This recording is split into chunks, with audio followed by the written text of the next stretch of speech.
ونستعينه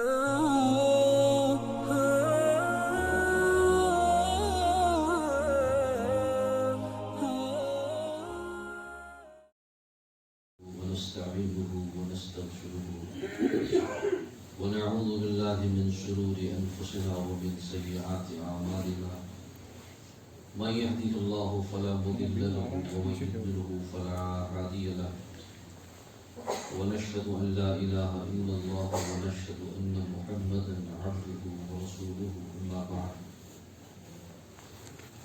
قال الله عز وجل أعوذ بالله من الشيطان الرجيم الحمد لله الذي أنزل على عبده الكتاب ولم يجعل له عوجا قيما لينذر بأسا شديدا من لدنه ويبشر المؤمنين الذين يعملون الصالحات أن لهم أجرا حسنا ماكثين فيه أبدا وينذر الذين قالوا اتخذ الله ولدا ما لهم به من علم ولا لآبائهم كبرت كلمة تخرج من أفواههم إن يقولون إلا كذبا فلعلك باخع نفسك على آثارهم إن لم يؤمنوا بهذا الحديث أسفا صدق الله العظيم. وعن النبي صلى الله عليه وآله وسلم يحمل هذا الدين من كل خلف عدوده ينفون عنه تحريف الغالين وانتحال المبتلين وتعبيد الجاهلين أو كما روي عنه صلى الله عليه وآله وسلم. وقال صلى الله عليه وآله وسلم ليس الشديد بسرعة إنما الشديد الذي يملك نفسه عند الغضب أو كما قال صلى الله عليه وآله وسلم. وقال أوتيت جوامع الكلم أو كما روي عنه صلى الله عليه وآله وسلم. قابل احترام بھائیوں، بزرگوں، نوجوان دوستوں،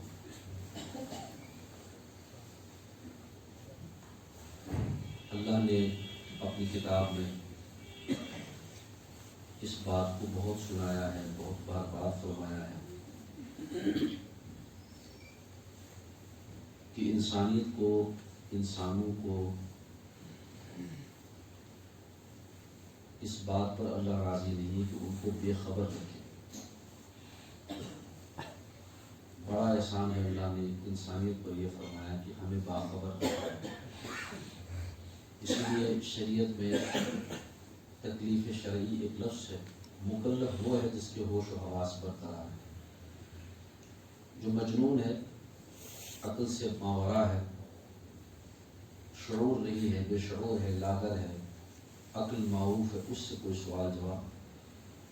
جانور بھی اس سے مستثنیٰ ہے اور باقی دیگر مخلوقات جو اس طرح کی ہیں، جن سے سوال ہوگا ان کے لیے پہلی شرط ہے کہ وہ باشعور ہو، سمجھدار ہو، عقل مند ہو۔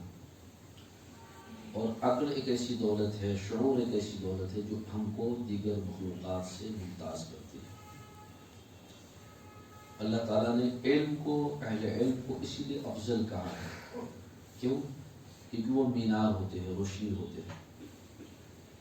انبیاء اس انسانی زندگی میں، انسانی بستی میں رہتی دنیا تک یہ جماعت سب سے مقدس ہے، سب سے اونچی ہے۔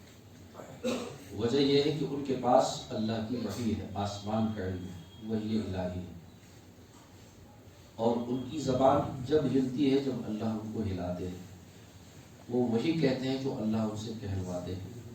وَمَا يَنطِقُ عَنِ الْهَوَىٰ إِنْ هُوَ إِلَّا وَحْيٌ يُوحَىٰ۔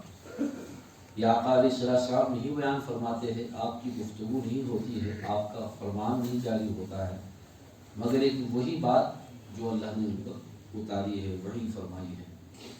تو مینار ہدایت، نور کے چشمے، نور کے سب سے بڑے آفتاب و ماہتاب انبیاء۔ پھر اللہ کے رسول علیہ السلام نے اخیر میں جب آپ کی بھالی آئی تو آپ نے مزید وضاحتیں فرمائی اور آسان بیان فرمایا سہل زبان میں یہ بتایا کہ دیکھیے سرزمین انسانی میں سب سے مقدس ترین جماعت انبیاء ہے اور میں ان کا خاتم ہوں، ان کو مکمل کرنے والا۔ اس روایت کو جو طویل ہے، جو ختم نبوت سے متعلق ہے، آپ نے اس میں یہ جملہ فرمایا، یہ خوبصورت عمارت مکمل ہوا چاہتی تھی، اس میں ایک اینٹ برقرار تھی۔ آپ نے فرمایا وَأَنَا اللَّبِنَةُ الْأَخِيرَةُ كَمَا قَالَ صلی اللہ علیہ وآلہ وسلم۔ اس خوبصورت ترین تعمیر اور عمارت کی آخری اینٹ محمد عربی صلی اللہ علیہ وآلہ وسلم۔ تفصیل کا موقع نہیں، میں نے اشارہ عرض کر دیا۔ تو انبیاء علیہ السلام انسانیت کا عطر ہے، خلاصے کائنات ہے، سب سے بڑی مقدس جماعت ہے۔ ان کا سب سے بڑا مشن، پہلا اور آخری مشن ان کا ہے بندے کو اللہ سے ملانا، بھٹکے کو اللہ کا راستہ دکھانا، الجھے ہوئے مسائل کو سلجھا دینا، گجلک اور مشکل مضامین کو جو گزشتہ کتابوں میں گجرائے گئے تھے، گجلک کر دیے گئے تھے، ان کی پردہ کشائی کرنا، ان کی وضاحتیں کرنا۔ آسمانی کتابیں تھی، اب بھی ہے کسی نہ کسی درجے میں، کلام اللہ شریف کے علاوہ بنی اسرائیل پر کتابیں اتری ہے، صحیفے آسمان سے نازل ہوئے ہیں، ابراہیم علیہ السلام کے صحف کا ذکر ملتا ہے، 104 کتابیں ہیں کلام اللہ شریف کے سمیت۔ لیکن وہ باقی کتابوں میں کیا ہے؟ وہ اگرچہ اللہ کے کلام ہے، اللہ کے مقدسات میں سے ہے، ان کا احترام تو واجب ہے، لازمی ہے، البتہ جب علم اور تحقیق کی میزان پر ان کو رکھتے ہیں تو اس میں خرد برد ہو گیا۔ خرد برد ایک ایسی چیز ہے، اس کو چھاٹے بغیر حجت نہیں قرار دیا جا سکتا۔ ان کے ربی، ان کے جاننے والے، ان کے پڑھنے پڑھانے والے، ان کے علماء، اگر علماء لفظ ان کے لیے صحیح ہے، قرآن نے ربی کہا، ان کے پادری، ان کو درس دینے والے چوک گئے، گڑبڑا گئے، انہوں نے سودا میں گڑبڑ کیا، سامان میں گڑبڑ کیا، جو اترا تھا اس کی تحریف کی، جو مضبوط تھا اس کو کمزور کیا، جو آسمان کی بات تھی اس میں زمین کی بات مکس کر دی۔ یحرفون الکلم من بعد مواضعہ، اللہ کی کتابوں کے الفاظ کے ہیر پھیر میں وہ بڑے ماہر ہو گئے۔ نتیجہ ان کا دین رد، ان کے مذاہب کے صحیفے ناقص، ان کی اس پہ کسر شان نہیں، صحیفے تو اصلی تھے، لیکن خرد برد نے اس کو اس نتیجے تک پہنچایا۔ انبیاء علیہ السلام اپنے مشن میں مخلص، اپنے کام میں مخلص، کسی سے نہیں لیا، کسی سے نہیں لینا چاہتے تھے۔ ان ما اسأل علیک اجر او کما قال جل مجدہ، اللہ فرماتے ہیں ان کی زبان بن کر انہوں نے اپنی قوموں سے کہا ہم تم سے بدلہ نہیں چاہتے، ان اجری الا علی اللہ، ہمارا کام مخلص ہے، اخلاص کی بنیاد پر ہے، ہم تو اجر اللہ سے لیں گے، کسی سے کوئی بدلہ نہیں، کسی سے کوئی عوض نہیں، کسی سے کوئی اس کا بدل کو اس کا کوئی بدلہ نہیں، البتہ ہم اللہ کے پاس سے لیں گے۔ اخلاص کا سرمایہ ان کے پاس سب سے بڑا سرمایہ ہے، اور انسانیت کو جہل کے اندھیروں سے نکالنا ان کا سب سے بڑا کام۔ اس کام کی تکمیل آقا جناب محمد عربی صلی اللہ علیہ وسلم کی ذات طیبہ نے ایسی فرمائی کہ ساری گزشتہ اور ساری سابقہ کہانیاں یہیں رک گئی۔ آپ کا سب سے بڑا احسان عظیم قرآن نے فرمایا۔ آپ نے کیا کیا؟ اعوذ باللہ من الشیطان الرجیم، لقد من اللہ علی المؤمنین اذ بعث فیہم رسولا منہم یتلو علیہم آیاتہ ویزکیہم ویعلمہم الکتاب والحکمہ۔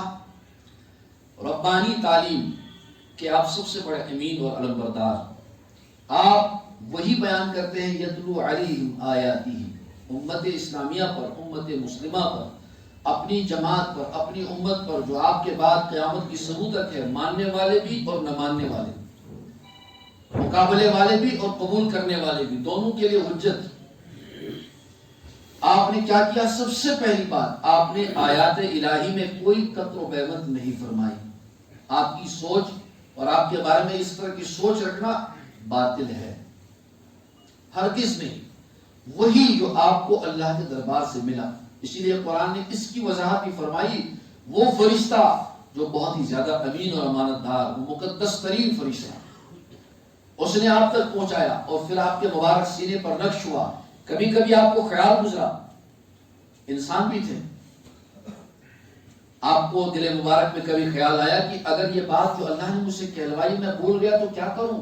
اس اضطراب کی وجہ سے کبھی کبھی آپ کی زبان پر وہ الفاظ دوبارہ آئے، اللہ نے آپ کو وضاحت فرمائی، اللہ نے آپ کو ہدایت دی، فرمایا کہ نہیں، لا تحرک به لسانک لتعجل به، جو آپ کے پاس آ رہا ہے، جو آپ کے پاس آ چکا ہے، جو آپ کی طرف آنے والا ہے، اے اللہ کے رسول صلی اللہ علیہ وسلم، اس مبارک خیال سے، اس خیال سے کہ آپ یہ خیال فرما رہے ہیں کہ شاید میں بھول جاؤں، نہ، آپ کی مبارک زبان جب ہل رہی ہے تو اللہ آپ سے فرما رہے ہیں، لا تحرک به لسانک لتعجل به ان علینا جمعه وقرآنہ، ہماری ذمہ داری ہے آپ کے اوپر اس کو اتار کر جمع کرنا، اور پھر آپ کی تبیین بھی ہماری ذمہ داری ہے، لتبین لهم ما نزل الیہم، آپ تبیین فرمائے، توضیح فرمائے، وضاحت کرے ہر اس چیز کی جو ان کی طرف نازل کیا گیا ہے، آپ کی طرف نازل کیا گیا ہے، آپ کے اوپر یہ لا تحرک به لسانک لتعجل به ان علینا جمعه وقرآنہ ثم ان علینا بیانہ، پھر ہماری ذمہ داری ہے آپ کے اوپر ایسی تشریح عطا فرمائی جائے گی، اللہ کے کلام اللہ کے کلام کی ایسی توضیح و تشریح آپ کریں گے، دنیا نے ایسا فن نہ کبھی تصور کیا ہوگا نہ کبھی سوچا ہوگا، ایسا فن ماشاءاللہ علماء بھی یہاں مجلس میں تشریف فرما ہوں گے، میں ایک ادنا درجے کا طالب علم ہوں، بزرگوں کی جوتیاں صحیح کرتے ہیں اور ہمارے پاس کوئی سرمایہ نہیں ہے، اللہ نے اس امت کو ایک فن دیا ہے جس کو رجال کا فن کہتے ہیں، اسماء الرجال، سب طلبہ جانتے ہیں، سب اس سے وابستہ رہتے ہیں، 19-20 فرق کے ساتھ ابھی حضرت مفتی صاحب تشریف لائیں گے، اللہ تعالیٰ ان کی برکت فرمائے، اور میں یوں بھی سند سناتے ہیں اور الٹا بھی سناتے ہیں، کئی مرتبہ درس بخاری میں مفتی صاحب نے اپنے استاد سے شروع کیا، آنکھوں سے آنسو ٹھل بھی رہے تھے، اور اپنے استاد سے گزر کر اللہ کے رسول علیہ السلام کے صحابہ تک روایت کو لے گئے، پھر الٹا بھی سنایا، یہ بڑا کمال ہوتا ہے، یہ سب اہل فن ہے، اہل علم ہے، اور اللہ تعالیٰ کی طرف سے یہ امانت ہے، یہ اڈیری جائے گی، یہ اتاری جائے گی، اس کی حفاظت کی جائے گی، عقلیں نہیں مانیں گی لیکن اللہ اس کو کر کے دکھائیں گے، تو وہ رجال کا فن ہے ہمارے پاس، صحابہ کی روایت ہم تک درایت کے ساتھ اور روایت کے ساتھ پہنچی ہے، دونوں چیزیں بہت اہم ہے، جو اصل مغز ہے روایت وہ بھی ہمارے پاس ہے، الفاظ حدیث کے اس میں پابندی ہے، کوئی بڑا شیخ کوئی بڑا محدث اس میں تب تک کوئی اضافہ نہیں کر سکتا جب تک اس کے سامنے کوئی نظیر نہ ہو، کسی نے اس میں اضافہ یا کمی کی ہو، یعنی تو وہ کہے گا وضاحت کے بعد او کما قال صلی اللہ علیہ وسلم، یا یہ کہ جیسے میرے نبی علیہ السلام اس بات کو کہہ گئے ہیں۔ بڑی کتابوں میں یہ باتیں لکھی ہے، ہزاروں لوگ بلا مبالغہ، ہزارہ لوگ ایسے ہیں ہماری کتابوں میں جن کے بارے میں ہم یہ جانتے کہ وہ کیسے سوتے تھے، وہ کیسے جگتے تھے، ان کی نشستیں، ان کی برخاستیں، ان کی صبحیں، ان کی شامیں۔ حضرت شیخ امام ذہبی رحمۃ اللہ علیہ بہت بڑے محدث، بہت بڑے عالم، سلسلے حدیث کے بہت بڑے محقق اپنے دور کے وہ گزرے ہیں، وہ کہتے ہیں میں امام ذہبی علیہ رحمہ اپنے بارے میں وہ فرماتے ہیں کہ اگر میں کسی ٹیلے پہ کھڑا کر دیا جاؤں، کسی بلندی پر، توجہ سے آپ لوگ بات سنیں، کوئی آیا کوئی گیا، اس سے عرض کرنے والے پہ بھی اثر پڑتا ہے، آپ توجہ سے بیٹھے، انشاءاللہ حضرت بھی تشریف لائیں گے، ہم تو سٹف نہیں ہے بیٹھ جاتے ہیں، حضرت کی حکم میں ہم بیٹھ گئے ہیں، انہیں کو تشریف لانا ہے۔ تو امام ذہبی رحمۃ اللہ کیا فرماتے ہیں، میں اس دین کی اصل میں آپ کو یاد دہانی کے طور پر، آپ تو ماشاءاللہ ہم سے افضل ہیں، ہر اعتبار سے جانتے ہوں گے، لیکن یہ تذکیر ہے، یاد دہانی ہے، سبق دہرانے سے یاد ہوتا ہے۔ ہمارا دین کوئی کچی منڈی سے نکلی ہوئی چیز نہیں ہے، یہ ہمارا ایمان ہے، سفید سفید ہے، کالا کالا ہے، نیلا نیلا ہے، پیلا پیلا ہے، اس کی وضاحتوں میں کسی نے چوریاں نہیں کی ہیں، استغفر اللہ، کوئی خیانت نہیں، ادنا درجے کی نہیں۔ اسی لیے جن حضرات کو اس پر اشکالات ہے کہ ہمارے پاس یہ ضعیف روایت کیوں ہے، نہ میرا یہ موضوع ہے نہ اس وقت یہ بات عرض کرنا ہے، لیکن ذیل میں یہ بات آ گئی، انہیں یہ معلوم ہونا چاہیے کہ یہ سب مبارک بات ہے کہ ہمارے پاس حدیث ضعیف بھی موجود ہے، یہ وہ دین ہے ہی نہیں کہ کوئی اس کو چھپا سکتا تھا، سند میں کمزوری آ گئی کوئی شک نہیں، کمال تو یہی ہے کہ انہوں نے اس کمزور بات کو اصل بات سے جدا کر کے رکھا ہے، علامہ سید سلیمان ندوی اپنے دور کے شناور ہیں، علامہ کشمیری کے ہم پلہ ہے، علامہ کشمیری ان کا اعتراف کرتے ہیں، بہت بڑی ہستی ہے. ہم نے ایک واسطے سے علامہ سید سلیمان ندوی صاحب کی باتیں سنی ہیں. ہمارے شیخ مرشد حضرت مولانا شیخ سعید ابو الحسن ندوی صاحب رحمۃ اللہ علیہ براہ راست سعید صاحب کی باتیں سناتے تھے، فرماتے تھے سعید صاحب یہ فرماتے تھے، سعید صاحب یہ فرماتے تھے. سعید صاحب سے مراد حضرت علامہ سید سلیمان ندوی. ہمارے سارے چھوٹے بڑے ساتھیوں کو چند نام تو زبانی یاد ہونے چاہیے، خصوصاً یہ بر صغیر ہند و پاک میں جن کے ذریعے سے ہمیں یہ سند مل رہی ہے. اس طائفے میں کیسے کیسے اشخاص تھے، کیسے کیسے لوگ تھے جن کو جبال کہہ سکتے. جبال پہاڑ ہے، وہ آفتاب علم، آفتاب روشنی، اور چاند و مہتاب تھے اپنے دور کے. علامہ کشمیری رحمۃ اللہ جیسے بڑی شخصیت جو اپنی صدی پر نہیں بلکہ صدیوں پر محیط ہے. شام کے علماء ہماری حاضری بھی، ان کو لفظ اور الفاظ نہیں ملتے. علامہ کشمیری رحمۃ اللہ کی توصیف کیسے کریں، گم ہو جاتے ان کی زبان کے الفاظ. یہ سپوت ہماری بستی سے، ہمارے علاقے سے، اس کشمیر کی خون، اس مٹی سے اٹھے ہیں یہ اللہ کے بندے، جن کے بارے میں اقبال جیسا شناور کہہ گیا ان کے پاس بہت کچھ ہے. یدے بیضا لیے ہوئے ہیں اپنی آستینوں میں. جیسے موسیٰ کے پاس معجزے ہیں، کہہ سکتے ہیں کہ اس امت کے معجزے ان کے پاس ہے. ناٹے سے تھے علامہ سید سلیمان ندوی صاحب، چھوٹی قد کے. حضرت فرمایا کرتے تھے عام پلاسٹک کا جوتا پہنتے تھے. اس زمانے میں علماء غیر علماء جتنے بھی بڑے ہوتے تھے، فنون کے بھی ماہر ہوتے تھے، ان کا مصنوع لباس ہی ہوتا تھا سب کا. یہ تو بعد کی صدیوں میں جو کچھ ہوا تقسیم ہو گئی. کوئی اگر اپنے فن میں ماہر ہے لیکن الحمدللہ صاحب ایمان ہے اور صاحب دین ہے تو ان کی شکلیں تقریباً یکساں ہوتی تھی، عمامے سر پہ ہوتے تھے سب کے. تو علامہ سید سلیمان ندوی صاحب کی یہ صورت تھی، چھوٹے سے ناٹے قد کے. جنہوں نے ان کو سنا ہے، جنہوں نے ان کو پڑھا ہے، ان کے خطبے دیکھے ہیں، ان کے خطبے سنے ہیں، جنہوں نے ان کی تحقیقات دیکھی ہے، اپنے زمانے کے عظیم ترین علماء میں ان کی چند باتیں بہت اہم ہیں. ایک جگہ فرماتے ہیں کہ اگر ایسا ہوا ہوتا، حدیث ضعیف کسی صدی میں خدا نخواستہ پانی پود کر دی گئی ہوتی، علماء نے یہ خیال کیا ہوتا کہ شاید اس سے اگلی نسلوں کو مشکلات آئیں گی. جیسے کہ بادی کو نظر میں اس وقت بہت لوگوں کو نظر آتا ہے کہ یہ ہوتا ہی نہیں ہمارے یہاں، تو دشواریاں نہیں تھی. اگر آپ کے پاس فرصت نہیں، تنہائی نہیں، موقع نہیں، اس کو سمجھنے کی صلاحیت نہیں، تو آپ کو کس نے مجبور کیا ہے؟ اس میدان میں آئیے تو اس سب کو ہضم کرنا پڑے گا، رد کو یابس سب کچھ یاد کرنا پڑے گا. کمال یہ ہے ساری دنیا نے اپنی طاقت لگائی، ایک صدی پوری ہے جس میں ایک انتظام کیا گیا. اس کا نام ہے الاستشراق. انگریزی میں اس کے لیے لفظ اورینٹلزم. ایک جماعت اٹھی، انہوں نے چاروں طرف سے کوششیں کی، استعمار کی جنگیں ہوئی، جو کچھ ہوا اس کی تفصیل میں جانے کی ضرورت نہیں. ان کو لگا کہ اب ایک راستہ بچا ہوا ہے، فراغ خالی جگہ ہے، ہم یہاں سے آئیں گے. کیا کریں گے؟ وہ کتاب و سنت سمجھیں گے، پڑھیں گے، پڑھائیں گے، ادارے بنائیں گے. اخلاص نہیں، دین کی تشریح مقصود نہیں، دین کی تبلیغ مقصود نہیں. پھر کیا ہے؟ وہ اس میں گہرائی میں جائیں گے، اور اتنا گہرا جائیں گے ان کو یقین ہو جائے کہ اب ہم کو سب معلوم ہو گیا. اب وہ کمزوریاں تلاش کریں گے اور ان کمزوریوں کو ملمس سازی کر کے سیدھے سادے بولے بھالے لوگوں کے سامنے رکھیں گے. جتنے بڑے فتنے ہیں بزرگوں، اللہ ہم سب کو اپنے دین کی سچی فہم نصیب فرمائے. فوق کل ذی علم علیم، یہ ہمارے دین میں ہے. ہر عالم کے اوپر ایک عالم، ہر بڑے کے اوپر ایک بڑا. اللہ نے ایک نظام چلایا ہے. کوئی شخص تاریخ اسلام میں ایسا نہیں جس نے دعویٰ کیا میں ہو گیا مکمل نہیں. سیدنا عمر سے کوئی بڑا ہو سکتا ہے اس امت میں؟ حضرت عمر رضی اللہ عنہ کا ایک معاملہ ہوا، اللہ کے رسول صلی اللہ علیہ وسلم کی دنیا سے واپسی کے موقع پر جذبات غالب آ گئے، تلواریں نکالی. سب سیرت کے مضامین ہیں. میں دیکھتا ہوں کون کہتا ہے اللہ کے رسول دنیا میں نہیں رہے، ان کی بیوی کو میں بیوہ کر دوں گا، ان کے بچوں کو یتیم کیا جائے گا. جذبات، محبت، عشق، اس نے جوش مارا. صدیق آئے، دامن سے جوڑ کر کہہ دیا کہ خاموش رہو، قرآن سنو میری زبان سے. حضرت عمر کہتے ہیں جیسے کہ آیتیں میرے ذہن سے محو ہو رہی تھی. وما محمد الا رسول، کیا ہے محمد علیہ السلام مگر ایک رسول. قد خلت من قبلہ الرسل، ان سے پہلے بھی انبیاء آئے، رسول آئے. افإن مات او قتل، اگر آپ دنیا سے تشریف لے جاتے ہیں یا آپ کو کوئی شہید کرتا ہے، کیا آپ جاہلیت کی طرف عود کرو گے، لوٹو گے واپس؟ اسلام ان تمام اصناف سے بہت بلند ہے. دوسرا موقع حضرت سیدنا عمر رضی اللہ عنہ سامنے ہے، اور کچھ لوگوں نے کہا کہ ہم زکوٰۃ نہیں دیں گے، ہم تو حضور کو دیتے تھے. ان کے بعد ان کے خلیفہ کو نہیں دیں گے.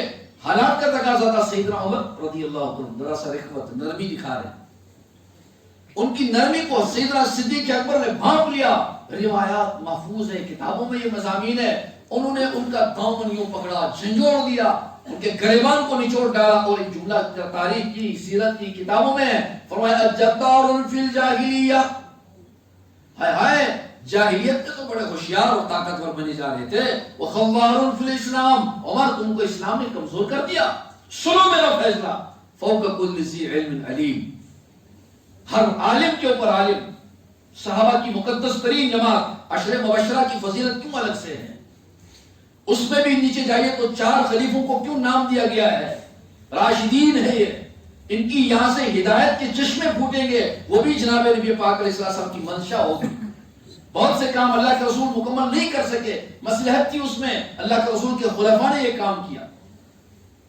اور اس میں بھی اللذین یأتیین من بعدی, 2 کا نام الگ سے ہے روایات میں. صدیق و عمر ان کو زیادہ بڑا مقام ملا ہے اور 2 کے مقابلے میں. اور پھر ان سب میں ثانی اثنین اذ ہما فی الغار اذ قال لصاحبہ, سیدنا صدیق اکبر کی فضیلت ایک ہی ہے اس امت میں جو اپنے ساتھی کے ساتھ اس رات غار میں موجود تھے. اذ قال لصاحبہ, جب انہوں نے اپنے حبیب اپنے نبی سے کہا, جب نبی علیہ السلام نے اپنے یار غار سے کہا لا تحزن, ڈرو مت, ان اللہ معنا, یہ وہ نسبت ہے جو کسی صحابی کو نہیں ملی. اس میں تنہا ہے صدیق اکبر. اور اب ادھر وہ مانین زکات کے ہم نہیں دیں گے, توجہ رکھیے. بات جو عرض کرنی ہے وہ بہت سادہ سی ہے, البتہ یہ انداز ہے گفتگو کا, اللہ معاف کرے اگر اس میں کوئی تنوع ہے, اگر کوئی ایسی بات ہے جو ثقیل ہے, میں معافی چاہتا ہوں, میری زبانی اردو ایسی ہے. تو اللہ کے رسول علیہ السلام کہہ چکے ہیں, فرما چکے ہیں, یہ دین کبھی یتیم نہیں ہے. اس کی سرپرستی نہیں کہ صرف انبیاء کریں گے, نبی علیہ السلام کریں گے, بلکہ حقیقت میں سرپرستی براہ راست حضرت اللہ کریں گے. کسی کے کاندھے پہ نہیں چھوڑا, البتہ اسباب بنائے. اِنَّا نَحْنُ نَزَّلْنَا الذِّكْرَ, ہماری طرف سے اتارا ہوا ہے الذکر القرآن, کتاب اللہ, حبل اللہ, یہ مراد ہے. تمام مفسرین کا اتفاق. اِنَّا نَحْنُ نَزَّلْنَا الذِّكْرَ وَإِنَّا لَهُ لَحَافِظُونَ, ہم اس کی حفاظت کریں گے, اس کی شش جانب حفاظت کریں گے. اس کے پاس کوئی پھٹک نہیں سکتا باطل, اس کو چرانے والا, نقصان پہنچانے والا. سابقہ کتابوں کا معاملہ معلوم, لا یاتیہ الباطل, نہیں آئے گا باطل اس کے پاس, من بین یدیہ, نہ سامنے سے, ولا من خلف, نہ پیچھے سے. مطلب نہ اس کے معنی چرا سکتا ہے, نہ اس کے الفاظ کو کوئی گم کر سکتا ہے. جیسا تھا ویسا ہے. صدیاں بیت گئی, میں اکثر عرض کرتا ہوں ادنا درجے کے طالب علم کی حیثیت سے, اس کی زبان کلام اللہ شریف کی. زبانیں تو بدل جاتی ہے, بدلوا تو ماشاءاللہ لٹریسی میں بہت آگے ہیں, پتہ نہیں کیسے کیسے لوگ بیٹھے ہوں گے اپنے اپنے فن جاننے والے. فونیٹکس کا اصول ہے, اس کا ضابطہ ہے, 50 60 100 سال کے بعد زبان اپ ڈیٹ کرنا پڑتی ہے, بدلنا پڑتی ہے. میں اعتماد کے ساتھ عرض کرتا ہوں 60 50 سال پہلے جو کتابیں چھپی, علامہ اقبال کے خطبے دیکھیے, ان سے بڑا کوئی قابل آدمی تھا, ان کے خطبے اپ ڈیٹ کرنے پڑتے ہیں, نہیں سمجھ میں آتی وہ زبان. ریکنسٹرکشن آف ریلیجس تھاٹس, ان کی الہیات پر جو خطابات ہے وہ آج کے انگریزی کے معیار کے سامنے کمتر ہے. زبان بدل جاتی ہے, اخبار بدل جاتے ہیں, زبان بدل جاتی ہے. اردو زبان, تمام زبانیں, فارسی کا تو یہ مثال ہو گیا, نظر ہی نہیں آ رہی, ہار چکی ہے یہ زبان. لیکن ایک زبان ہے اللہ کے کلام اللہ کی زبان, قرآن کی زبان, ٹکسائلی زبان, قریش کے لہجے میں اتری ہے, بنو ہاشم کا لہجہ ہے کلام اللہ کی زبان. لہجات کے اختلاف کے باوجود وہ زبان آج بھی تازہ ہوتا ہے. صدیاں گزر گئی, 1442 سال یہ بورڈ لگا ہوا ہے. پھر اور 13 سال بڑھا دیجئے جو شروع کے تھے, یہ 13 بڑھا دیجئے تو 1450 سال کے بعد دنیا کی کوئی زبان اپنی آب و تاب کے اعتبار سے زمانے کی زبان کا مقابلہ نہیں کر سکتے. اعجاز قرآنی ہے, علم الہی ہے, کوئی چاہے اس کو مان کرنا نہیں کر سکتا ہے. اللہ نے کہا وَلَوْ أَنَّمَا فِي الْأَرْضِ مِنْ شَجَرَةٍ أَقْلَامٍ, ساری زمین کے سارے شجر اگر قلم بن جائیں, وَالْبَحْرُ يَمُدُّهُ, اس کے بعد سمندر سارے کے سارے اس کو لکھنا شروع کر دے, مِنْ بَعْدِهِ سَبْعَةُ أَبْحُرٍ, اس کے بعد 7 سمندر اور دے دیے جائیں, مَا نَفِدَتْ كَلِمَاتُ اللَّهِ, کلام اللہ اور کلام اللہ کے معارف کبھی ماند نہیں پڑیں گے. تازہ ہے, دنیا کو چیلنج ہے, وہ جیتا جاگتا چلیں گے. وَإِن كُنتُمْ فِي رَيْبٍ, شک شبہ ہے, مما نزلنا علی عبدنا، جو کچھ ہم نے بندے خاص پر اتارا ہے، فاتو بسورہ، چیلنج تحدی، لاؤ تم کو اللہ تم کو کہہ رہے کہ لاؤ جیسا کلام بنا کر، ایسا کلام دکھاؤ۔ فَإِن لَمْ تَفْعَلُوا، اگر تم نہ کر سکے، ماضی کی نفی کر دی، وَلَن تَفْعَلُوا نفی گزارے کی، آگے کی، صبح قیامت تک کوئی مائیکل لال نہیں اٹھ سکتا ہے، کوئی نہیں بنا سکتا ہے، وعدہ ہے اللہ کا۔ کیا اس کی کوشش نہیں ہوئی؟ تاریخ ہماری موٹی موٹی کتابیں، عبد القادر جرجانی رحمہ اللہ، زبردست بڑی بڑی علمی کتابیں جو عالم عرب سے لے کر ہمارے ملکوں میں دارالندوۃ العلماء کے نصاب میں ہیں، بڑے بڑے ادارے اس کو پڑھاتے ہیں۔ دلائل الاعجاز، اعجاز کیا کیا ہے کلام اللہ شریف میں، اور کتنی کوشش کاوش اہل عرب میں ہوئی ہے، زبان دانوں نے، خطیبوں نے، لکھنے والوں نے، شاعروں نے، جن کی مادری زبان عربی زبان تھی، ان سے کہا گیا مقابلہ کرو، وہ مقابلے کے لیے آئے۔ خطبہ، بولنے والے، وہ کہتے ہی تھے ساری دنیا کو، عجم یہ گونگے ہیں، ان کے پاس زبانیں ہیں، لیکن کلام اترا اللہ کا۔ اے مادرزاد، اے ماں سے پیدا ہونے والے عربی زبان، 25-15 سال کی، 12 سال کی، 10 سال کی، 11 سال کی تاریخ عرب کی کھڑی ہو جاتی تھی کسی مجمع میں، اس کے بعد 1000، 1500، 2000 شعر کہہ کے جب منہ خشک ہو جاتا تھا پھر اس کو بٹھایا جاتا تھا، رکنے کا نام و نشان نہیں۔ خطیب، خطبہ، کیسے کیسے صحابہ، حضرت طفیل بن عمرو الدوسی رضی، ہمارے یہاں فضائل اعمال پڑھی جاتی ہے ماشاءاللہ، اس میں دیکھیں حضرت طفیل بن عمرو الدوسی رضی، دوس کے قبیلے کے تھے، ان کا واقعہ ہے، زبردست صاحب زبان تھے، صاحب طرز تھے، ادیب تھے، بولنے والے تھے، بس کہتے ہیں کہ اللہ کے رسول علیہ السلام مجھے کہا گیا مت سننا، بالکل نہ سننا، اور یہ ڈر سے کہ سنے نا، اس کے کانوں میں روئی ڈالی تھی، اس نے کہا دیکھنے تو دو خدا کے بندے، اب میں آیا ہوں مکہ، مجھے دیکھنے تو دو، میں روح نبوت کا دیدار تو کروں، کم سے کم دیکھوں تو اس شخص کے پاس کیا ہے۔ ہاں سب کچھ ٹھیک ہے، لیکن سننا نہیں، اس کو پہلے سے ڈرے ہوئے تھے، خائف تھے، کیونکہ تجربات کر چکے تھے۔ آگے بڑا، کانوں میں روئی ٹھونس دی، ان کا اپنا بیان ہے، وہ کہتے ہیں جب کانوں میں روئی اتنی ٹھونس دی گئی کچھ سمجھ نہیں آیا، اللہ کے رسول قبلے کے سامنے نماز پڑھ رہے تھے، میرے دل میں اللہ نے ڈالا، فاراد اللہ کا ارادہ ہوا کہ وہ مجھے سنائیں، تعبیر دیکھیں ان کی کتنی پیاری ہے۔ میں نے دل میں سوچا ارے طفیل تم صاحب کلام ہو، اگر اچھا کہتے ہوں گے تو کہہ دینا اچھا کہہ رہے ہیں، اگر اچھا نہیں کہتے ہوں گے تو کہہ دینا کبو ہے اس کے اندر، کمی ہے اس کے اندر۔ میں نے روئی نکالنا شروع کر دی، جیسے جوں جوں روئی نکلتی گئی نور قرآن میرے سینے میں اترتا چلا گیا، لمحے نہیں لگے اس سفر میں، چند لمحوں کے بعد اس کی دنیا بدل گئی، اس نے کہا بس ہار گیا۔ حضور پاک علیہ السلام کے پاس ایک بڑے نامی گرامی آدمی کو بھیجا گیا، عتبہ ابو الولید، کہا کہ جاؤ محمد علیہ السلام کو خرید دو، تم سب سے بڑے اوریٹر ہو، سب سے بڑے گفتگو کے ماہر ہو، تم سچ کو جھوٹ کرنے میں، جھوٹ کو سچ کرنے میں بڑے ماہر ہو، وکلا کی شان میں گستاخی بے ادبی کے بغیر، وکیل ہو تم، وکیل تم کچھ بھی کر سکتے ہو، جاؤ۔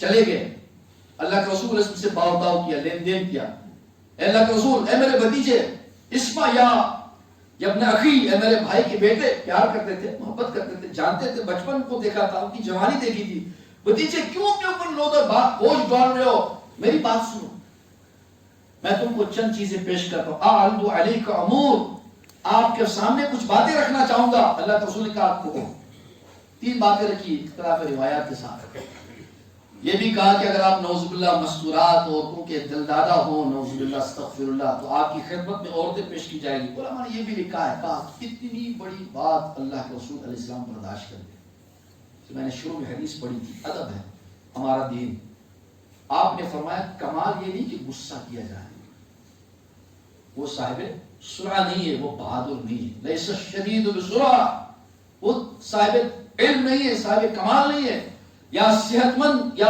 بہت لڑنے بڑھنے والا نہیں ہے، بلکہ لڑنے بڑھنے والا اور صحیح صحت اس کی ہے، الذی یملک نفسہ عند الغضب، جب اس کو شرارت، جب اس کو غصہ دلایا جائے وہ اپنے غصے کو روکنے میں کامیاب ہو جائے۔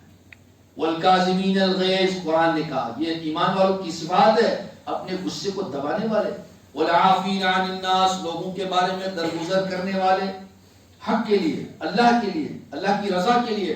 تو اللہ کے رسول علیہ السلام کے پاس گیا، باتیں رکھی، اے اللہ کے رسول، اے میرے بھتیجے، چاہو تو آپ کو نعوذ باللہ عورتیں آپ کے سامنے پیش کی جائیں، جو آپ چاہیں گے وہ آپ کو دے دیں، آپ مال چاہتے ہیں تو جمعنا لک من اموالنا حتی تکون اغنا منا، ہم آپ کے سامنے مال جمع کریں گے، سارا مکہ اپنا سامان لگائے گا، پھر آپ کو مال دیں گے, آپ ہمیں سے سب زیادہ مالدار بنیں گے. آپ کیا کہتے ہیں, اے اللہ کے رسول اگر آپ چاہتے ہیں ہمارا قائد بننا, بڑا بننا, آپ کا یہ ارادہ ہے, شوکت نہ کر لینا, بغیر کسی ووٹنگ کے آپ کو ہم اپنا سردار مانیں گے, آپ کو سردار بنائیں گے.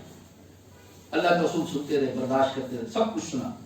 آپ نے فرمایا فرق تھے ابن الولید, اے ابن ولید, ابو الولید فارغ ہو گئے, تمہاری بات مکمل ہو گئی. ہاں میرے بھتیجے, میں نے اپنی بات پوری کی ہے.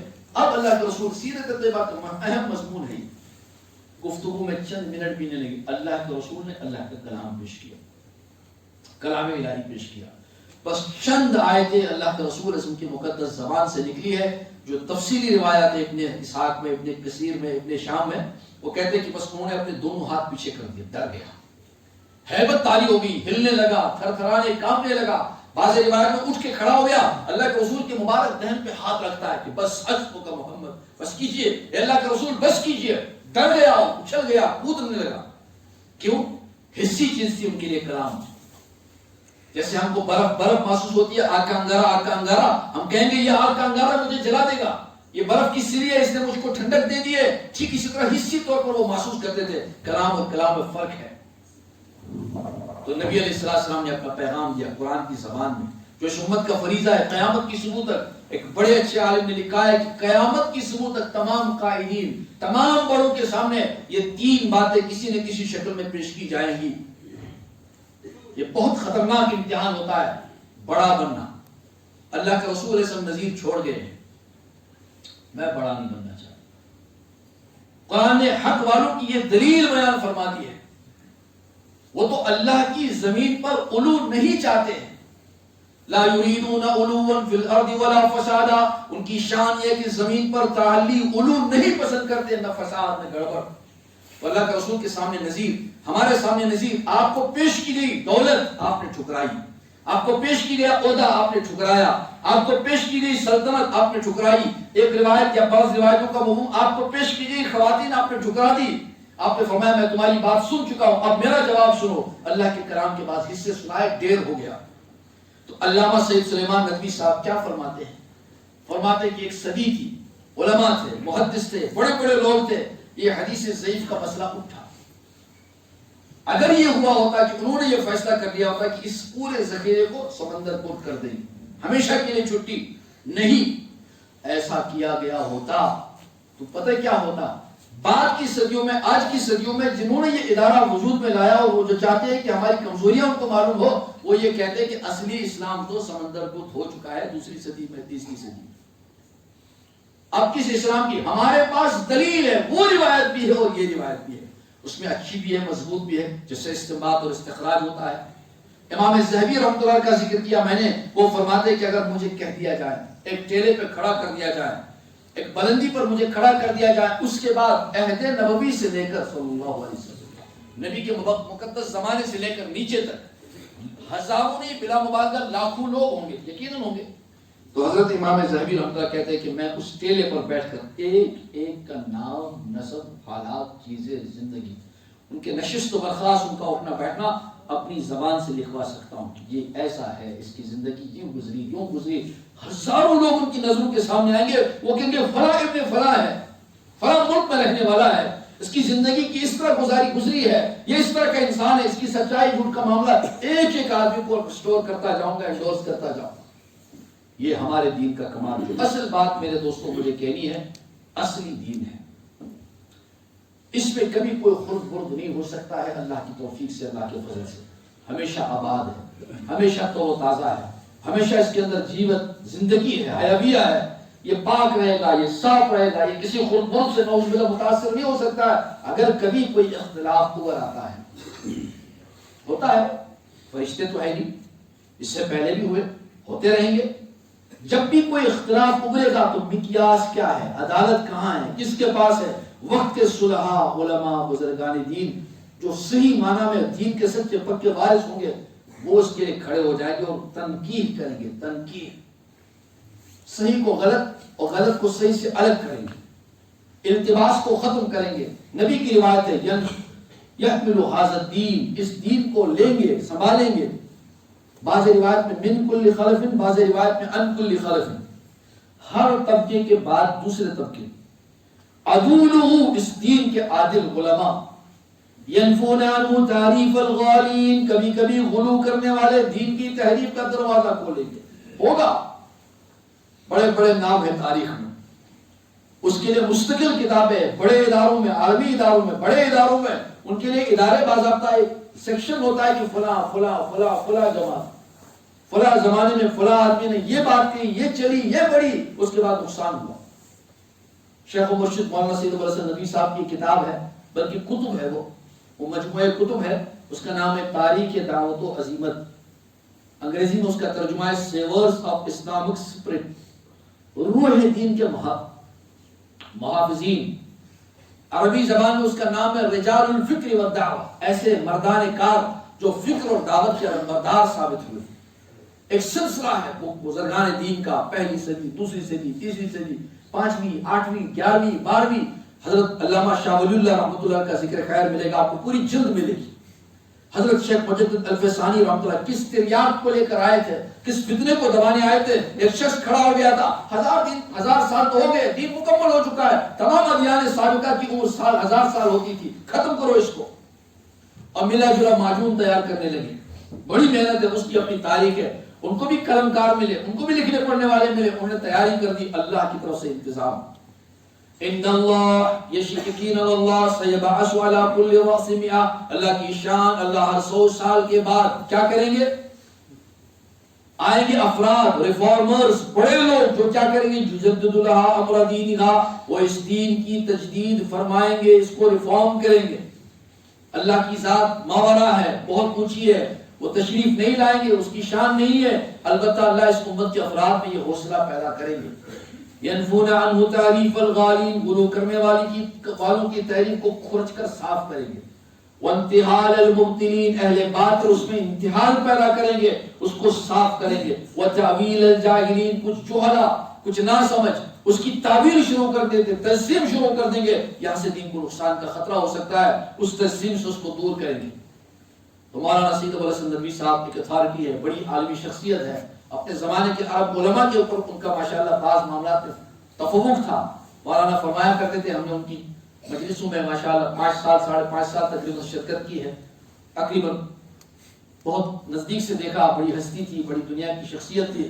وہ فرماتے تھے مصر عالم ازہر میں جب وہ چلے گئے مولانا، وہ فرماتے تھے جامعہ ازہر کے جو شیخ ہوتے وہ اپنے زمانے کے فنون کے ماہر ہوتے. وہ فرماتے تھے میں نے رجال کے موضوع پر وہاں خطبے دیے، ایکسٹینشن لیکچرز. فرماتے تھے وہ جامعہ ازہر کے شیخ کو حیرت ہوئی.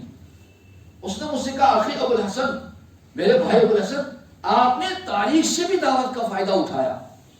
حضرت مسکراتے تھے، فرماتے تھے ہماری تاریخ خود ایک دعوت ہے.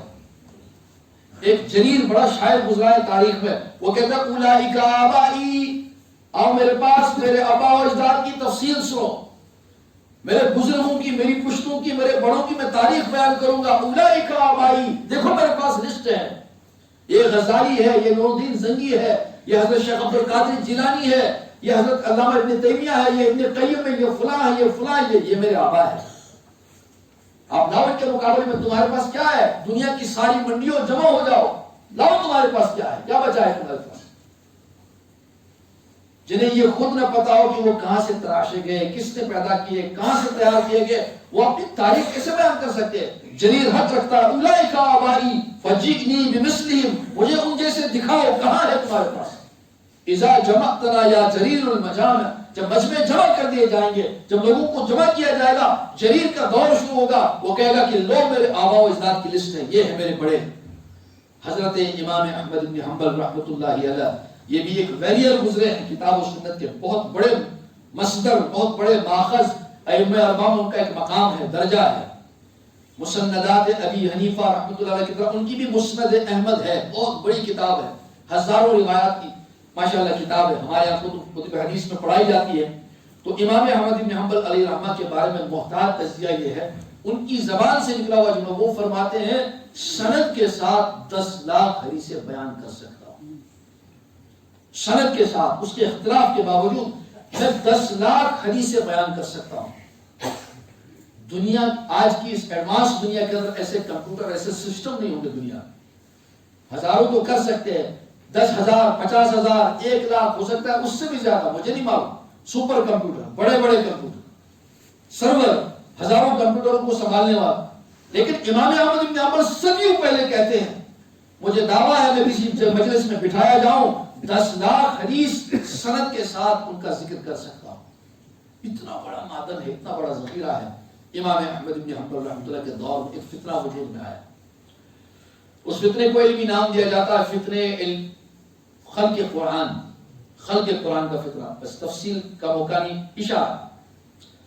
خلاصہ اس کا یہ تھا کہ کچھ کہنے لگے کہ یہ تو مخلوق ہے. ہمارا ایمان و عقیدہ کیا ہے؟ یہ مخلوق، یہ صفت ہے اللہ کی. اللہ کی صفت اللہ کے مقام کے برابر ہے. ٹھیک ہے یہ دفتین میں ہے، کتاب میں لکھا ہوا ہے، لیکن یہ حروف زمین پر نہیں ہے، یہ لوح محفوظ سے اترے ہیں. کلام اللہ ہے، اللہ کا کلام ہے. فضل کلام اللہ، اللہ کے کلام کی فضیلت علی سائر کلام، جملہ کلاموں پر، کا فضل اللہ جیسے خود اللہ کی فضیلت علی سائر الانام جملہ مخلوقات پر. الف لام میم یہی وہ حروف ہے عربو جو تم بولتے ہو. الف بھی آپ کی زبان پر ہے، میم بھی آپ ہی بولتے ہیں، لام جیسے الفاظ بھی آپ ہی استعمال کرتے ہیں. مقدسات ہے اگرچہ مقطعات ہے، لیکن ایک تعبیر یہ ہے کہ الف لام میم، الف میم را، الف میم را، الف میم ہا میم صاد کاف ہا یا، یہ سب حروف مقطعات ہے مختلف صورتوں کے شروع میں. علماء نے لکھا اس میں ایک بات یہ بھی ہے، وہ فرمایا گیا کہ اے عربو جو زبان تم بولتے ہو، جس الف با تا سا کے تم جاننے والے ہو، آئیے کتاب اللہ کا ورود اور اس کا نزول انہی الفاظ کے مجموعے کے ساتھ ہوگا، لیکن اس کے باوجود وہ تمہارے کلام سے مختلف ہوگا. ذالک الکتاب، ایسی کتاب لا ریب فیہ جس میں شبہ کی کوئی گنجائش نہیں. تو اللہ کا کلام ہے، صفت ہے اللہ کی. تو امام احمد بن حنبل علیہ رحمہ آئے حالات میں، آئے مشکل جگہ پر. لوگوں نے کہا امام مان لو، کیا پریشانی ہے آپ کو، چھوڑو اپنے اوپر ظلم مت کرو، مقابلہ نہیں کر سکتے ہو وقت کی تمام بڑی رجیم کا، حکومت کا. حکومت وقت اور بادشاہ وقت خود ذی استعداد پڑھا لکھا آدمی تھا، وہ اس نتیجے پر پہنچا. اس نے اپنے زمانے کے لوگوں سے مشاورت کی، اس نے کہا یہ تو مخلوق ہے، خلق ہے. تو اس کو کہتے کتاب و سنت کی زبان میں، تاریخ کی زبان میں فتنے خلق قرآن. اللہ اکبر. امام احمد بن حنبل اس سلسلے کے سرخیل ثابت ہوئے. بہت بڑی تعداد تھی علماء کی، لیکن ظلم اتنا ہوا کہ وہ کمزور پڑتے گئے. امام تنہا رہ گئے، یا جو لوگ تھے وہ چھٹ گئے دائیں بائیں، اور امام تو وسیع مطلوب تھا، ان کو بلایا گیا. ہم نے جو تاریخ ان کے حالات کی پڑھی ہے اس میں یہ ہے جلاد بدلا جاتا تھا ہر نیا کوڑا لگانے کے لیے. کیوں؟ اس لیے کہ 2 مرتبہ 3 مرتبہ جب جلاد لگائے گا اس کے پٹے تھک جائیں گے. ایک نیا جلاد ہر کوڑے کے لیے بلایا جاتا تھا تاکہ طاقتور کوڑا لگے. ہر کوڑے کے بعد امام وقت بے ہوش ہوتا تھا، گر جاتا تھا. گرنے کے بعد جب ان کو ہوش پانی ڈالا جاتا تھا، بولو امام تم نے کیا فیصلہ لیا؟ تم نے حکومت کے دھارے کے سامنے سر نگو کر لیا اپنے آپ کو، تم ہار گئے. امام کی سب سے پہلی بات ہوش کے بعد ہوتی تھی، آپ لاؤ کتاب و سنت سے کوئی مضبوط دلیل، امام کو قائل کرو. تمہارے کوڑے امام کے مسلک کو تبدیل نہیں کر سکتے.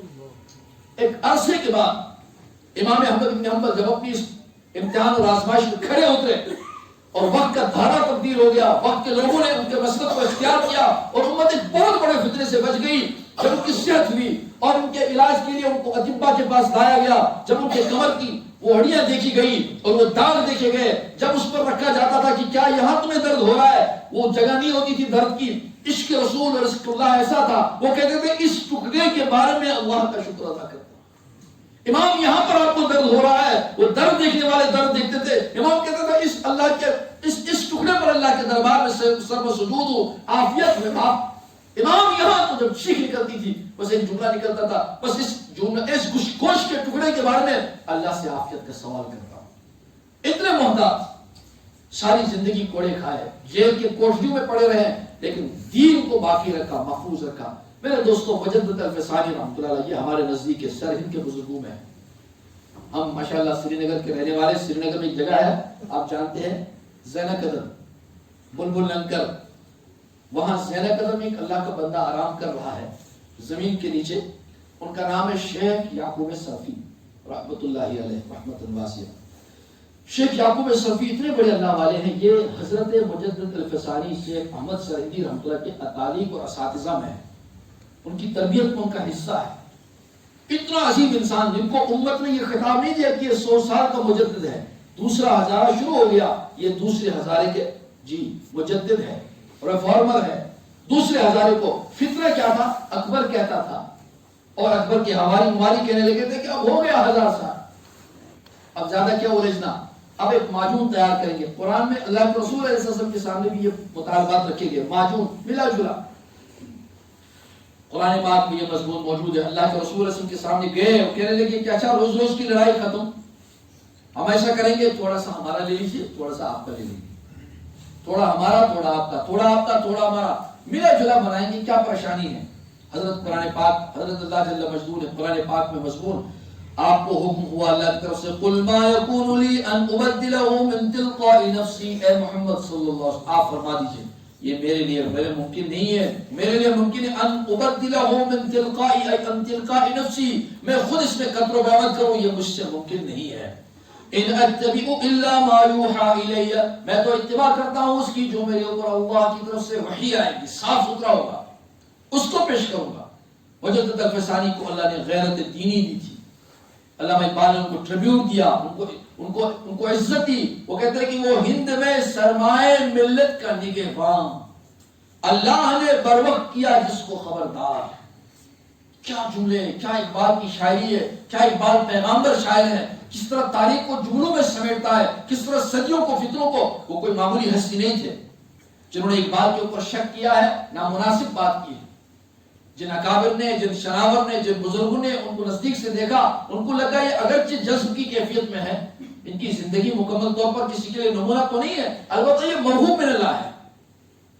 ہمارے حضرت فرمایا کرتے تھے، ان کی کتاب ہے روایا، اقبال کی شخصیت پر پوری کتاب، وہ فرماتے تھے اقبال رحمۃ اللہ علیہ اگر یہ بات کہتے ہیں یہ حیرت انگیز بات ہے، ابن تیمیہ اور ابن قیم کہتے تو کوئی تعجب کی بات، کیونکہ وہ تو اس منصب کے لوگ تھے۔ علامہ اقبال تو یورپ کی گود میں پلتے ہیں، لندن کی بیرسٹی ان کو حصے میں آتی ہے، اس زمانے کا یورپ، اس زمانے کا لندن، اس زمانے کا برطانیہ، 1910 1908 1905 جب مشرق سے نوجوان جاتے تھے تو کھو جاتے تھے۔ اقبال کیا کہتا ہے؟ مسلمان کو مسلمان کر دیا طوفان مغرب نے، وہ کہتا میں کچا تھا، اس طوفان بدتمیزی نے مجھے پکا کر دیا، مجھے اپنے ایمان پر، یقین پر اور اعتماد پیدا ہو گیا، مجھے اپنے دینی سرمایہ پر اور زندگی اور حیوان نظر آنے لگا کہ ہمارے پاس جو ہے وہ دنیا کے کسی ملک کے پاس نہیں ہے، کسی قوم، کسی تہذیب، کسی جماعت کے پاس نہیں ہے۔ مسلمان کو مسلمان کر دیا طوفان مغرب نے، تلا تمہارے موجوں ہی سے ہے گوہر کی سیرابی، میں جتنا نیچے چلا گیا اتنا میرے گوہر کی حفاظت ہوئی۔ یہ نقطہ میں نے سیکھا ابو الحسن سے، میرے بچپن کے استاد، مکتب کے استاد ابو الحسن، ان کی تعلیم کام آ گئی کہ جہاں مرتی نہیں مر گئے بدن سے۔ اقبال کہتا ہے زندگی ختم نہیں ہوتی موت کے آنے سے اور جسم کے مر جانے سے، روح اصل ہے۔ یہ وہ باتیں جو پتے کی ہے، کتاب اللہ کی ہے، اللہ کے رسول صلی اللہ علیہ وسلم کی سیرت، سنت، دین، شریعت یہی ہے۔ تو علامہ اقبال نے ان کو ٹریبیوٹ دیا، کن کو؟ حضرت مجدد الفسانی کو، وہ ہند میں سرمائے ملت کا نگہباں۔ اللہ نے اس کو، یہ بہت بڑی سرزمین ہے، اس کا دائرہ بہت وسیع ہے، اور اللہ کے رسول علیہ السلام کی بعض روایات سے یہ پتہ چلتا ہے کہ اخیر دور میں جو ہمارا اپنا دور ہے، اللہ کی رحمت سے بعید نہیں کہ اسی خطے سرزمین سے اللہ اثر نو دین کی تجدید کا کام کسی سے لے۔ اس طرف کے لوگوں کے بارے میں اب کم امیدیں نظر آتی ہیں۔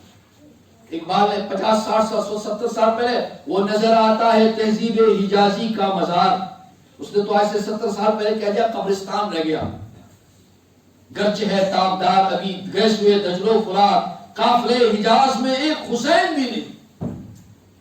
کتنی پتے کی بات ہے، قافلے حجاز میں کوئی حسین نظر نہیں آتا ہے جو غیرت میں ڈوبا ہوا ہو، جو اپنا سر قلم کر سکتا ہو، لیکن نانا کے دین کے بارے میں کوئی کمی، کوئی کمزوری برداشت نہیں کر سکتا۔ کون سی جنگ لڑی تھی یزید کے ساتھ؟ اقتدار کی جنگ نہیں، انہوں نے کہا تھا آزاد زندگی کے ہم مخالف ہیں، ہم کو ہمارے نانا سے جو 100% دین ملا ہے ہم اس کے قائل ہیں، ہم تمہارے ہاتھ میں جب ہاتھ دیں گے تم کتاب و سنت کے ٹکسائل میں اپنے آپ کو ثابت کرو، میں کسی ظالم، کسی فاسق، کسی فاجر یا کسی دین سے دور گئے ہوئے انسان کے ہاتھ میں ہاتھ نہیں دے سکتا۔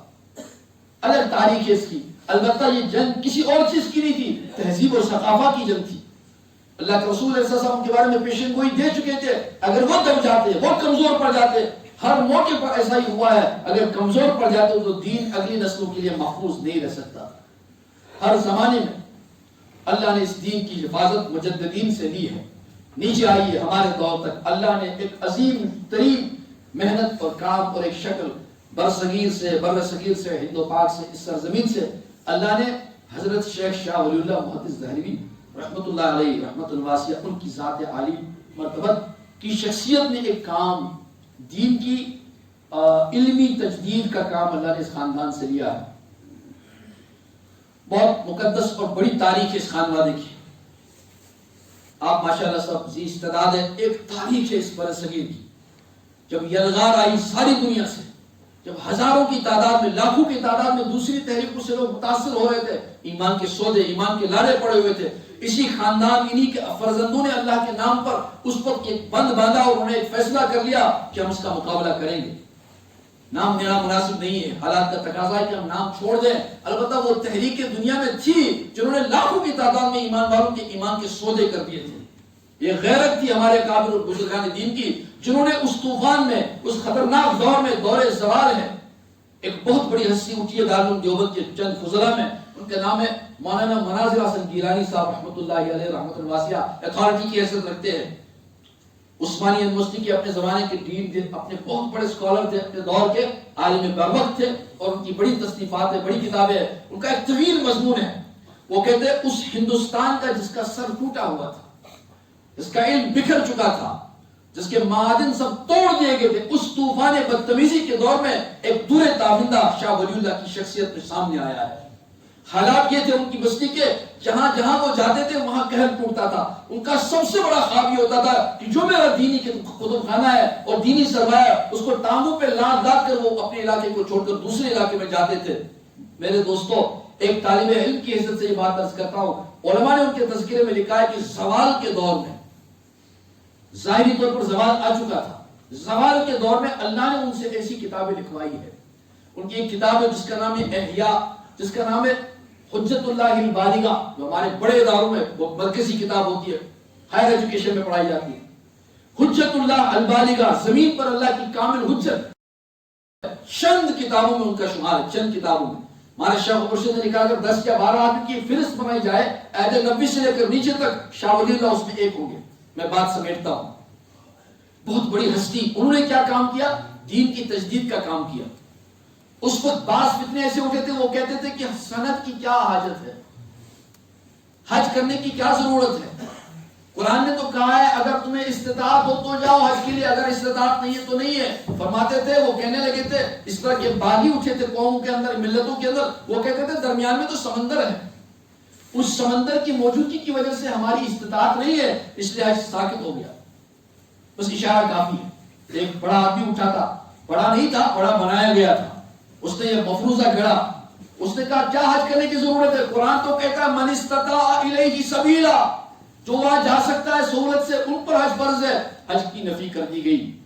کتاب و سنت میں جا بجا بار بار بموقع ہر مرتبہ یہ ہوا ہے کہ یہ توڑ دو, یہ چھوڑ دو, اس کو خراب کرو, اس کو متاثر کرو. ہر زمانے میں اللہ والے اٹھے اور اپنی غیرت دینی سے ان فتنوں کا مقابلہ کیا. چنانچہ شاہ ولی اللہ صاحب کا جو بڑا کارنامہ ہے, ان کے ذریعے سے اللہ تعالیٰ نے 2-3 ادارے وجود میں لائے.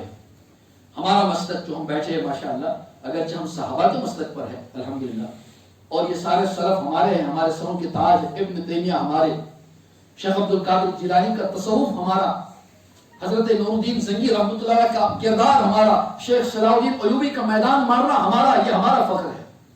یہ سب رنگ ہے, الگ الگ گلدستے ہیں, الگ الگ پھول ہے, ہر گلیرا رنگ و بوئے دیگر رس, یہ خدا کی کہ چمنستان کے مختلف پھول ہیں, ان میں ہر کے اندر رنگ الگ ہے, بو الگ ہے, خوشبو الگ ہے. اللہ نے ان کو چنا ہے, ان کا انتخاب ہوا ہے.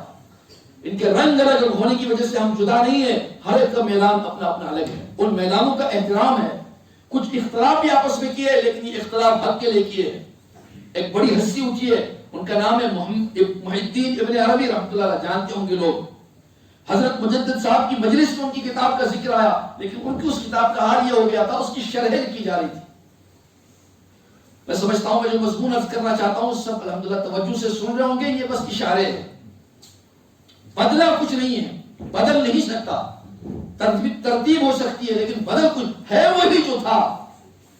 زمانے کے حالات اور نفس یہ بتائے گی کہ اس کو اس طرح پیش کرنا ہے, بدلے گا نہیں. تبدیلی نہیں ہمارے مذہب میں، کوئی نہیں بدل سکتا. انبیاء کہتے ہیں میرے بس کی بات نہیں ہے، ما یکون لی ان ابدلہ، میرے بس کی بات نہیں میں اس کو تبدیل کروں. یہ قرآن ہے، اللہ کے رسول کے الفاظ اللہ نے نقل کیے ہیں. تو اللہ کے رسول علیہ السلام کے بعد کس کی ہستی ہے، کون ہے؟ آپ علیہ السلام نے ایک موقع پر صحابہ کو مشورہ دیا، کھیتی باڑی کا مشورہ. جو ہمارے کسان ہوتے ہیں، کھیتی باڑی والے ہوتے ہیں، نقصان ہوا تو اللہ کے رسول نے پوچھا کیا ہوا؟ فرمایا حضرت نقصان ہوا. تعبیر نقل کی روایت پڑھی جاتی ہے کتابوں میں. تو اللہ کے رسول نے فرمایا وہ تو میں نے تجربے کی بات کہی تھی، کوئی دینی بات تھوڑی کہی تھی. آپ اپنا تجربہ بتاؤ. لوگوں نے بتایا، فرمایا اسی کو اختیار کرو. جب میں کتاب و سنت کی کوئی بات کروں تو اس کو تمہارے لیے لازم کرتا ہوں. ایک تجربے کی بات میں نے کہی تھی، اگر آپ کو نقصان نظر آیا تو اسی سابقہ روش پر رہو. تو حضرت مجدد صاحب رحمۃ اللہ علیہ نے اور حضرت شیخ شاہ ولی اللہ صاحب محدث دہلوی رحمۃ اللہ نے ایک رنگ دیا، ایک انداز دیا اس کتاب و سنت کو. پھر بر صغیر میں 2-3 ادارے وجود میں آئے. ایک بڑی ہستی کا نام آتا ہے جن کا نام وہ بات رہ گئی، محی الدین ابن عربی کی کتاب ہے، اس کا نام ہے فتوحات مکیہ. ذہن میں رکھ لیجئے، کوئی حرج نہیں. اچھی کتاب ہے، علمی کتاب ہے، تصوف کے رنگ میں رنگی ہوئی ہے. فتوحات مکیہ ان کو کہتے تھے، محی الدین ابن عربی اور مکی بھی کہتے تھے ان کے نام سے چلی کتاب. اس کی شرح لکھی گئی، شرح کی شرح لکھی گئی، شرح کی شرح لکھی گئی. کچھ باتیں ایسی داخل ہو گئی جو اصل سے کچھ مطابقت نہیں رکھتی ہے. بہت نازک بات عرض کر رہا ہوں انتہائی ذمہ داری کے ساتھ. تو حضرت مجدد الفی ثانی رحمۃ اللہ علیہ کی مجلس میں اس کتاب کا ذکر آیا. ان کی زبان سے ایک سونے کا جملہ نکلا جس کو مورخین نے محفوظ کیا. ان کی غیرت جلال میں آئی. اس نے کہا فتوحات مدنیہ نے ہم کو فتوحات مکیہ سے مستغنی کر دیا ہے. کہا جب میرے نبی کی حدیثیں واضح ہیں اور باتیں کھلی ہوئی ہیں، بین ہے، واضح ہے، میں ان کا احترام کرتا ہوں، لیکن ان کے فلاں فلاں معاملے میں ان کے ساتھ نہیں ہوں. فتایا فتوحات مدنیہ نے ہم کو فتوحات مکیہ سے. کتنا پیارا جملہ ہے، اہل علم کے لیے ہے. یہ فتوحات مکیہ ہمارے لیے نہیں ہے، یہ تو ایک انسان کی کتاب ہے. ہمارے لیے حجت فتوحات مدنیہ ہے، نبی کی روایات اور حدیث اور اس سے نکلا ہوا دین. اس مشکات سے ہم حاصل کریں گے. اختلافات کیے اپنے بزرگوں کے ساتھ لیکن احترام میں کمی نہیں کی. تو الحمدللہ یہ دیوبند، یہ مظاہر، یہ ندوہ، یہ جو بڑے ادارے ہیں بر صغیر کے اور پڑوس کے ملک کے 2-4 ادارے، ان کی جو ڈانڈے ملتے ہیں، سلسلے ملتے ہیں، یہ سب سید احمد شہید حضرت شیخ شاہ ولی اللہ محدث دہلوی، یہ ان کا طریقہ کار ہے، یہ ان کا مسلک ہے. ہم ان سے مستغنی نہیں ہیں. ہندوستان میں آپ کے ڈوڑا میں، آپ کے بدروا میں جب ہمارے علماء بیان کرتے ہیں، بات کرتے ہیں، حدیث کو سناتے ہیں، سند بیان کرتے ہیں، سند گزرتے گزرتے شاہ صاحب تک پہنچتی ہے. حضرت شیخ شاہ ولی اللہ صاحب محدث دہلوی کو ہم نظر انداز نہیں کر سکتے. یہاں تک ایک سلسلہ ہے، اس کے بعد شاہ صاحب کے مراتب، اس کے آگے دوسری روایت چلتی ہے اور پھر جا کر صحابہ میں ڈوب ہو جاتی ہے. تو میں جو بات عرض کرنا چاہتا ہوں، دین کی جو تعبیر ہمارے اکابر بزرگان دین نے دی ہے، اسی کی مشکات ہے، اس کی لہریں ہیں، اس کی شکلیں ہیں. دور اخیر میں الحمدللہ اللہ تعالیٰ نے کرم فرمایا، بڑا فضل فرمایا مختلف شکلوں میں. ایک آنکھ نبی علیہ السلام کی اگر کہہ دیا جائے گستاخی نہ ہو، ایک نگاہ، ایک مبارک آنکھ آپ کی ہے دعوت، اور ایک مبارک آنکھ آپ کی ہے صفہ نبوی، وہ جو مدینہ منورہ میں صفہ ہے جہاں 70 75 100 150 اس سے بھی کم، اس سے بھی زیادہ صحابہ کی تعداد ثابت ہے. کم سے کم 70 رہتے تھے. ان سے پوچھا جاتا تھا کچھ ملا؟ صبر. کچھ کھایا؟ صبر. کیا کرنے بیٹھے ہو؟ جناب نبی پاک علیہ السلام کچھ دیں گے، کچھ فرمائیں گے، ہم اس کو کھائیں گے. حضرت سیدنا ابو ہریرہ عبد الرحمن بن صخر دوسی رضی اللہ عنہ، حضرت ابو ہریرہ فرماتے ہیں کہ کبھی کبھی ایسا ہوتا تھا میں گر جاتا تھا اور گر کر لوگ وہاں سے گزرتے تھے اور مجھے دیکھتے تھے پڑا ہوا ہے. جب اٹھاتے تو میری گردن ٹیڑھی ہو چکی ہوتی تھی. وہ بیچارے کہتے تھے اس کو شاید مرگی ہے. ان کے یہ جملے میرے کانوں میں پڑتے تھے. میں کہنا چاہتا تھا مجھے مرگی نہیں ہے، البتہ یہ بھوک ہے ابو ہریرہ کو، کئی دنوں سے کچھ نہیں کھایا. کیا لینے بیٹھے تھے؟ اللہ کے رسول علیہ وسلم کی صدق کی باتیں، سچائی کی باتیں، حدیث کی باتیں، کتاب و سنت. سن 7 ہجری میں مسلمان ہوتے ہیں، سن 10 ہجری میں اللہ کے رسول علیہ وسلم دنیا سے رخصت ہوتے ہیں. صرف 3.25 سال کا عرصہ اس کے پاس ہے، لیکن تمام محدثین اس پر اتفاق کرتے ہیں یہ مکثرین صحابہ میں، بلکہ بڑے صحابہ میں جن سے سب سے زیادہ روایات منقول ہیں، ہزاروں روایات. کیسے؟ ساری زندگی، سارا وقت اللہ کے رسول علیہ وسلم کو دے دیا، آپ کی صحبت میں گزارا. اس طرح سے چند صحابہ. تو یہ ایک آنکھ تھی، مبارک آنکھ، جو صفے کی شکل میں نبوت نبی علیہ السلام کے دروازے کے باہر کٹھیا تھا. ایک جماعت تھی جس میں بڑے بڑے لوگ تھے جو فاتحین کہلاتے ہیں. حضرت سعد بن معاذ یہ مدینے کے لوگوں میں تھے. حضرت ابو عبیدہ رضی اللہ عنہ، بس مثالیں عرض کرتا ہوں، چند بڑے بڑے لوگ جن کی ذمہ داری تھی اس کتاب و سنت کے علم کو لے کر، اس کے حمل کو لے کر ساری انسانیت میں دوڑ لگا. یہ جزیرے سے نکلے، عرب سے نکلے، اپنے بیابانوں سے نکلے اور آخری کناروں تک پہنچے. موقع تفصیل کا نہیں ہے، سمجھ گیا ہوگا. حضرت ربیع بن عامر رضی اللہ عنہ ایک صحابی رسول علیہ السلام ہے، بلکہ تابعی ہے. ان کے بارے میں یہ ہے، انہوں نے رستم کے دربار میں کلمۃ الحق کو پیش کیا تھا. اس کو پوچھا گیا تھا تم کیا لینے آئے ہو؟ انہوں نے کہا لینے نہیں، دینے آیا ہوں. میرے پاس ہے، میں دیتا ہوں، لیتا نہیں ہوں. کیا ہے تمہارے پاس؟ کہنے لگے رستم میری بات سنو، تم جیسے پھنسے ہوئے لوگوں کو پنجرے سے نکالنے کی ہمیں ذمہ داری ہے. اس وقت کی متمدن سیولائزڈ جو دنیا تھی اس کا ایک بڑا حصہ ان کی زیر سلطنت تھا اور chief of the army staff تھا، بہت بڑا آدمی تھا. اس کی مجلس میں گیا، اس کے شریر پر، اس کے ٹیبل پر بیٹھا، اس کی کرسی پر بیٹھا، ایک ٹانگ ابن کثیر نے لکھا اٹھا کر اپنی دوسری ذرا سا گھبراہٹ نہیں تھی. اپنے کھچر کو لے کر گیا تھا اندر. لوگوں نے کہا تھا کھچر اجازت نہیں ہے، آپ کو نہیں پتا رستم کے دربار میں آئے ہو. میں سری نگر میں کہتا رہتا ہوں آج کتنے سال ہو گئے؟ 1350 سال ہو گئے، 1400 سال ہو گئے. کبھی کبھی آدمی کہتا ہے، ہم کشمیری میں کہتے ہیں کیا رستم چکا؟ نہیں کہتے، یہاں بھی مت کہتے ہوں گے تم کیا رستم ہو. تو میں کہتا ہوں دبے منہ کہیں نہ کہیں دل دماغ میں یہ بات چھپی ہوئی ہے، حالانکہ کہنے والے کو پتہ نہیں ہوتا میں رستم کا نام کیوں لیتا ہوں. اس کو کوئی تاریخی پس منظر ذہن میں نہیں ہے، البتہ زبان پر ہے، کیونکہ ہیبت کا نام رستم تھا، قوت کا نام رستم تھا. رستم کہتے ہیں ایک پہلوان کو، ایک طاقتور کو، وہ کہتے تھے رستم زمانہ، اپنے زمانے کے رستم. تو وہ گیا ربیع بن عامر، چھوٹے قد کا صحابی، گھوڑے پر نہیں بیٹھ پاتا تھا، ایک طرف کو دونوں ٹانگیں کرتا تھا، کھچر پر سوار ہوتا تھا، ٹوٹا پھوٹا نیزہ تھا، ایک چھوٹا سا تھیلا لٹکا ہوا تھا. یہ سب کو لے کر گیا وہ مسجد اس کے مرکز میں، اور لوگوں نے اس کو روکنے کی کوشش کی. اس کے پاس تھا دینے کے لیے دین، دعوت. تو دعوت ایک آنکھ نبی علیہ السلام کی مبارک، اور یہ صفحہ نبوی جو دوسری آنکھ تھی آپ علیہ السلام کی، اس کی شکلیں بر صغیر ہند و پاک میں ایک دارالعلوم دیوبند، بہت بڑا ادارہ جو سرمایہ ہے اس ملت کا، بہت بڑا فخر کا ادارہ ہے، جس کے شناور جن کے بزرگوں نے کتاب و سنت کی بیلوز خدمت کی ہے. اور ایک مولانا الیاس صاحب ہم کو اللہ تعالیٰ نے دعوت کا یہ رنگ دیا. اللہ تعالیٰ اس کی حفاظت فرمائے، ہر شر سے محفوظ رکھے. ہم حضرت کا انتظار کر رہے تھے، بیٹھ گئے تھے، حضرت تشریف لائے ہیں. اللہ تعالیٰ مفتی صاحب کی عمر میں برکت فرمائے. آپ کے کچھ فرمودات ہوں گے، اس کے بعد انشاءاللہ عشاء کی نماز.